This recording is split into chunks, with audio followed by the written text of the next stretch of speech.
So my preparation of Hurricane Irma, just went and got gas. Didn't exactly fill my gas tank, but I got enough to get me through a few days, as my car is not the main source of transportation, and I've only drive around town, and my car will not be used to evacuate. Gas is almost up to $3 a gallon already, just for 87, and the lines are long. So it's not looking good. It's a beautiful day today.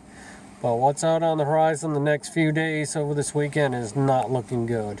It is September the 8th, day before Hurricane Irma. This is probably going to be my last YouTube video until the hurricane passes, as I got to go through and finish preparations for ourselves. We are 3 miles away from the causeway and 6 miles away from the oceanfront beach.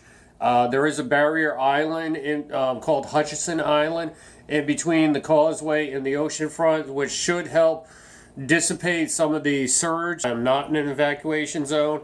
At this point, evacuating is too late. It's taking 12 hours to move what usually takes 2 hours. There's no gas in the state.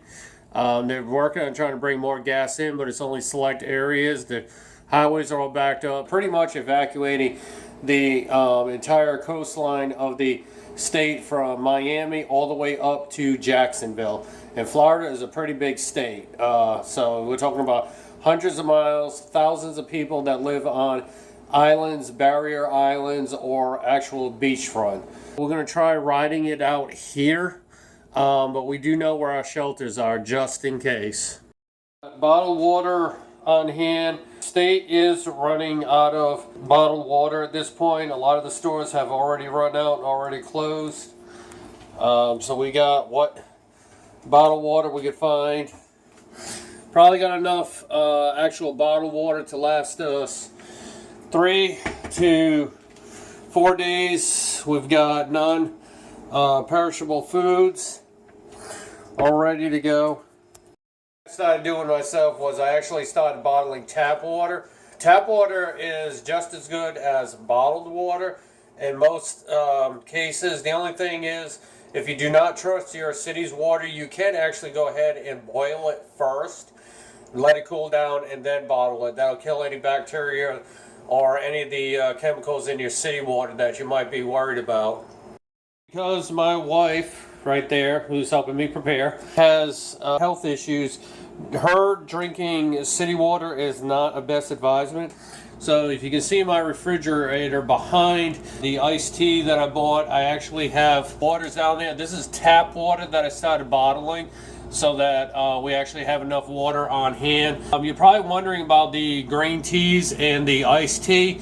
The reason why I did that also, we can keep our sugar levels up if we start running out of food. Water is great. Your body needs water, but your body also needs sugar and calories to keep going. Sugar is probably not the best thing because it can dehydrate you if you drink it too much, but if you need to keep your levels up and you need some energy, drink a little bit of that. Because this is actually in our bedroom, we are going to go ahead and move the beds over to the kitchen living room area where there are no windows that are close by, and then we can actually go ahead and close the bedroom door. We don't have much stuff on our balcony. This is being taken in and is going to actually go in my office studio away from the window so that we don't have any projectiles. Everything they said you need to prepare in a hurricane. We got our important papers all packed up and ready to go and throw a car or a rescue boat or whatever at a moment's notice.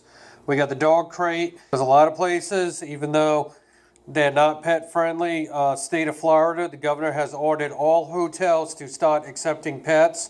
So if we have to go, they may still require a crate. So this little guy right here is going to be safe. He's going to be a nervous wreck during the storm though, but we're going to do the best to keep him safe, secure, and calm. We've got all the batteries in one location. Also got a flashlight. I got my lantern here. One thing you notice that I put, this may say ProMaster, it is my lighting, my studio lighting for my camera. It's a big LED panel. I actually got 2 batteries for it that'll actually light up a whole room. And got everything out of the car, which I think could get damaged. One thing I do want to say is make sure you actually unplug most everything before the storm starts. Last thing you want is a power surge to blow any of your electronics or electrical stuff. Also, it creates a bigger drain on the grid when they bring stuff back up. Plus, when they bring power back up, you can always get that extra surge of electricity. This is going to be my last YouTube video until the storm passes. As long as it remains safe, I will try to document the storm as it hits us. We are going to be riding it out here in St. Lucie County in Florida. Like I said, we are not in an evacuation zone. We're not in a storm surge zone. There are shelters nearby, but they're not pet friendly. The nearest one is probably about a good 30-minute ride that is pet friendly. We're just praying for the best.